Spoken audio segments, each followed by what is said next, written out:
kami dari kelompok 1 akan membuat drama PAI yang berjudul tentang Merubah Garis Kehidupan. Perkenalkan, nama saya Anwar, berperan sebagai Faisal. Perkenalkan, nama saya Sri Lengsi, berperan sebagai Bu Siska. Perkenalkan, nama saya Ridwan Aziz, berperan sebagai Pak Abdul. Perkenalkan, nama saya Wanda Hamida, saya berperan sebagai Bu Rani. Perkenalkan, nama saya Sri Rutewati, saya berperan sebagai Amel. Perkenalkan, nama saya Rifa Apriani, saya berperan sebagai Ibu Santi. Perkenalkan, nama saya Rizky Asmana, saya berperan sebagai Putri. Perkenalkan, nama saya Jibri, saya berperan sebagai Pak Herman.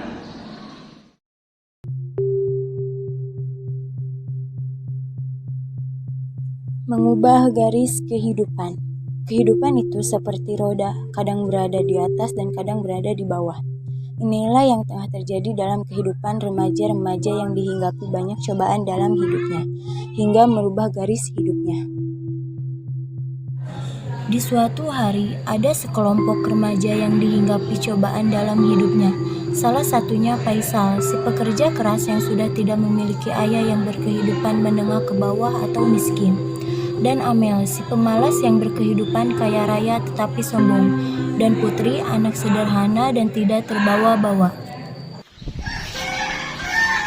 Bu, saya berangkat sekolah dulu ya. Iya nak, tapi ibu gak ada uang buat kami saya. Gak apa-apa, kan masih ada sisa uang jualan kemarin. Iya nak.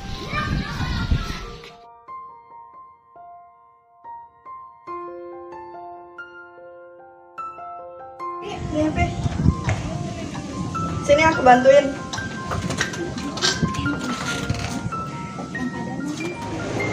Nih, minta uang. Nih, Mana cukup segini? Ya udah sih, tambahin aja, pelit banget sama anak sendiri. udah nih. Ya dadah.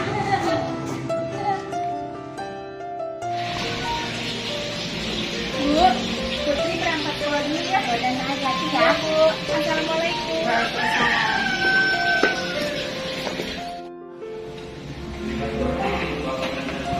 Kalian lagi pada ngapain? Emang agak ya kita lagi ngapain? Gak boleh gitu, kita gimana nih? Ya udah maaf. Gak apa-apa, emang kalian lagi pada ngobrolin apa? Kita kalau udah lulus sekolah mau kuliah kemana? Kalau kamu kalau udah lulus mau kerja apa mau kuliah? Mana mungkin anak setukang sayur ini kuliah? Gak boleh gitu Mel. Gak apa-apa, Bud.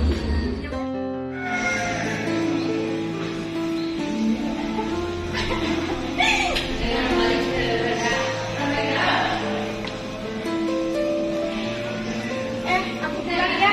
Aku pulang, kita gak mau main dulu. Tahu enggak Mel, soalnya ibu nyuruh aku langsung pulang. Ya udah deh. Ya udah aku pulang ya. Ya dadah. Ketika pulang, Faisal langsung ke rumah untuk berdagang dan Putri, Amel pun pulang.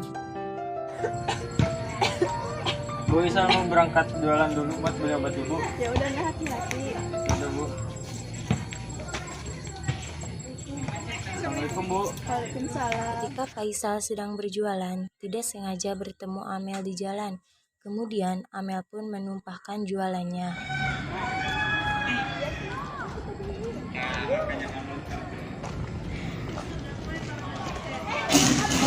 Astagfirullah, jahat banget sih. Ketika Putri sedang berjalan, dia pun melihat Anwar yang sedang membereskan dagangannya dan dia pun menghampirinya. Astagfirullah, kamu kenapa Wak? Gak apa-apa kok. Seriusan, kamu kenapa? Tadi ada Amel sama teman-temannya numpahin dagangan saya. Astagfirullah, jahat banget ya Mel. Ya udah Wak, aku bantuin beresin. 1 tahun kemudian, remaja-remaja itu pun mulai berkehidupan masing-masing. Ada yang hidupnya melanjutkan kuliahnya dan ada yang tidak melanjutkan kuliahnya.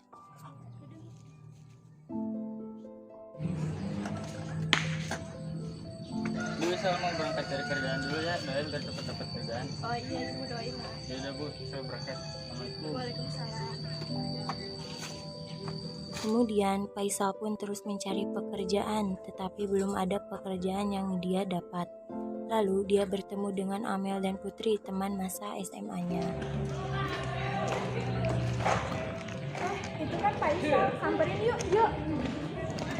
Faisal, mau kemana? Amel, Putri, ini aku lagi mau cari kerjaan. Kalian kuliah bareng ya? Ya iyalah, kita kan masih mampu untuk kuliah. Astagfirullah Mel, gak boleh gitu. Ya udah gak apa-apa.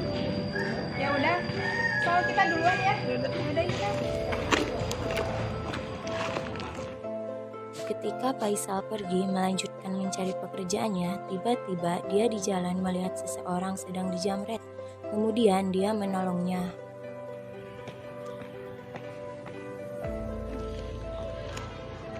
Oh iya, siap.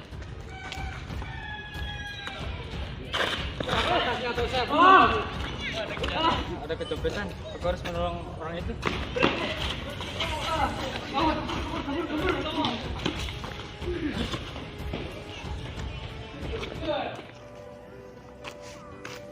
Nih Pak, tasnya.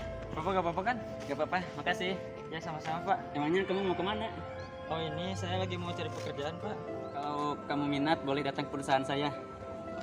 Ini alamat dan nomor teleponnya. Oh ya udah Pak, makasih. Ya. Oh, kalau gitu saya duluan ya. Ya udah Pak, siap. 5 tahun kemudian, Amel dan Putri telah lulus kuliah. Kemudian mereka mencari pekerjaan. Amel adalah orang yang selalu ditolak jika melamar pekerjaan, sedangkan Putri belum melamar karena terlalu pasrah sama Tuhan. Dia selalu mengandalkan doanya saja. Nah, apakah kamu tidak mau cari pekerjaan? Kan Putri sudah berdoa, Bu. Mau sampai kapan Putri saya berdoa? Kalau tidak berusaha, Ya udah deh, nanti besok Putri yang kerja. ya udah. Ketika Amel di rumah, dia sedang pusing karena ekonomi keluarganya semakin memburuk.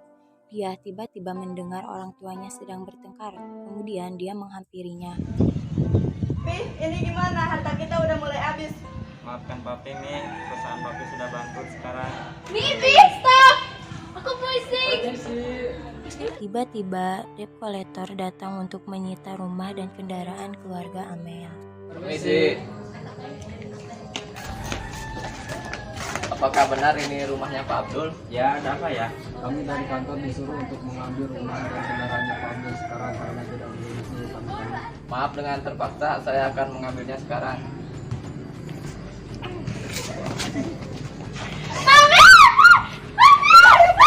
Kemudian Pak Abdul memegang dadanya kesakitan karena terkena serangan jantung karena kaget dan dia pun meninggal dunia. Amel dan ibunya pun pergi untuk mencari tempat tinggal. Ketika Amel dan ibunya sedang berjalan, di pertengahan jalan ada sebuah kendaraan yang melaju kencang. Tidak sengaja menabrak Amel, tetapi ibunya menyelamatkan Amel. Akhirnya ibunya meninggal dunia.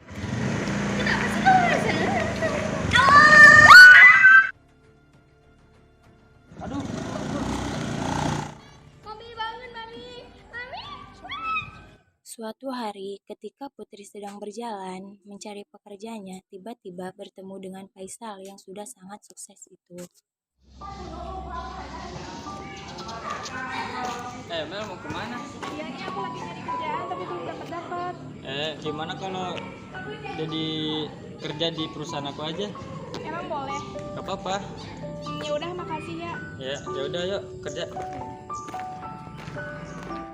Ketika Putri dan Anwar berjalan tidak sengaja, mereka melihat Amel dengan muka sedihnya. Kemudian Putri membawa Amel untuk tinggal bersamanya karena Amel tidak punya siapa-siapa lagi. Dan Amel pun meminta maaf kepada Faisal atas perlakuannya yang sering menyakiti Faisal.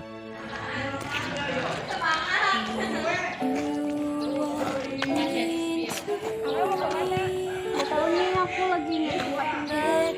Gimana kalau kita ke kafe? Kebetulan di rumah lagi ada yang Boleh? boleh. Iya, Sal. Aku minta maaf ya. Iya gak apa-apa kok. Ya udah deh.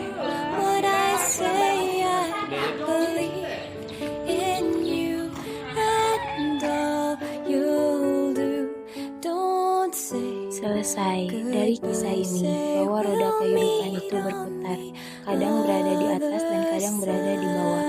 Tetapi kita tidak hanya pasrah dan berdoa saja, kita juga harus berusaha keras agar semua impian tercapai.